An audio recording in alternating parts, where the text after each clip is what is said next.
Perkenalkan, saya Zahrani Salsabila dengan NPM akhir 013 dari Ilmu Kelautan A. Saya akan mereview jurnal yang berjudul Diversity, Ecology, and Evolution. Pada awalnya, semua mikroorganisme non-eukariotik bersel tunggal diklasifikasikan sebagai prokariota dan monera. Klasifikasi ini mengelompokkan bakteri dan arkae ke dalam satu kelompok berdasarkan morfologinya. Seiring adanya pengembangan analisis komparatif dan filogenik berbasis asam nukleat, mendapatkan hasil pemeriksaan bahwa arkae hubungannya lebih dekat dengan eukaria dibandingkan dengan bakteri. Archaea memiliki lebih banyak kesamaan dengan eukariota dibandingkan dengan bakteri, seperti struktur genomnya serta transkripsi dan translasinya. Sampai saat ini, terdapat 3 kelompok filogenomik filum Archaea yang telah dijelaskan dengan menggunakan filogeni protein ribosom, seperti superfilum GARD, superfilum TACK, dan superfilum DPANN. Terdapat beberapa perbedaan antara kelompok Archaea lama dan Archaea yang sudah diperbarui.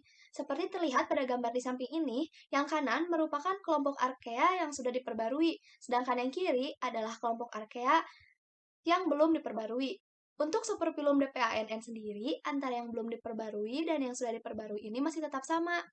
Perbedaan ada pada pengelompokan Crenarchaeota, Marsarchaeota, Geoarchaeota, Verstraetearchaeota, dan Corarchaeota, yang mana pada awalnya kelima filum ini masuk ke dalam subfilum TACK. Namun, seiring perkembangan penelitian, kelima filum ini diperbarui menjadi masuk ke dalam filum Asgard. Yang pertama adalah Euryarchaeota. Euryarchaeota memiliki jumlah dan keragaman garis keturunan yang paling banyak. Penemuan archaea ini telah memajukan pemahaman kita tentang biologis hidup dalam kondisi yang ekstrim.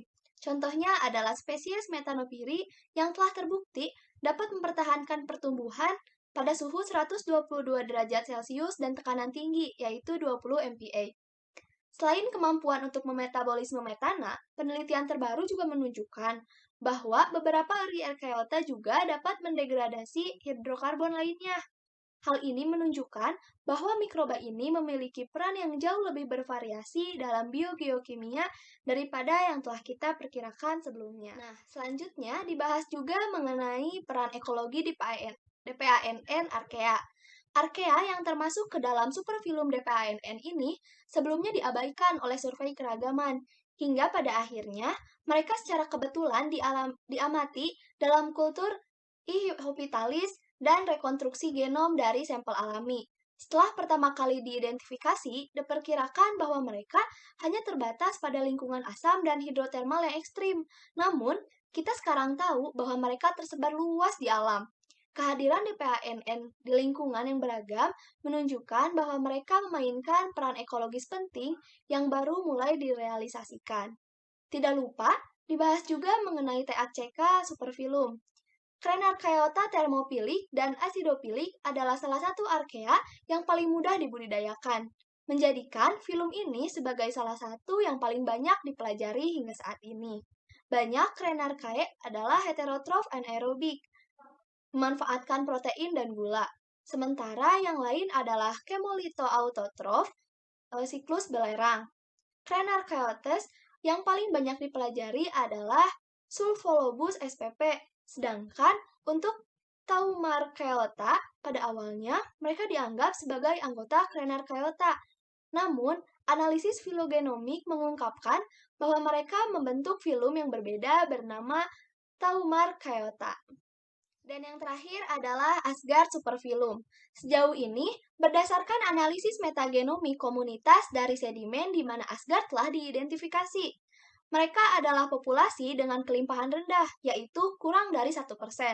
Superfilum Asgard memberikan kita wawasan tentang evolusi struktur bilipid yang membentuk membran seluler. Namun, fungsi pasti dari protein Asgard ini masih belum terselesaikan. Selain itu, terdapat juga 8 filum, yaitu di mana filum ini belum diketahui. Beberapa filum ini tidak terdeteksi karena primer PCR tidak menargetkan mereka. Sehingga dapat ditarik kesimpulan berdasarkan review paper ini, yang pada awalnya Archaea diidentifikasi adalah metanogen atau berasal dari lingkungan termofilik.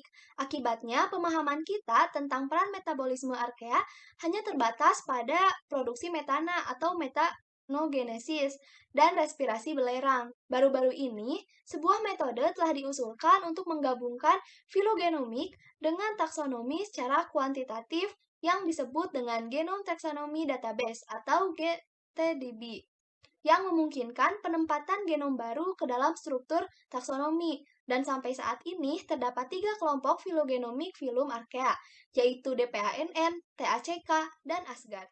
Terima kasih. Cukup sekian review paper dari saya. Mohon maaf bila ada kesalahan. Wassalamualaikum warahmatullahi wabarakatuh.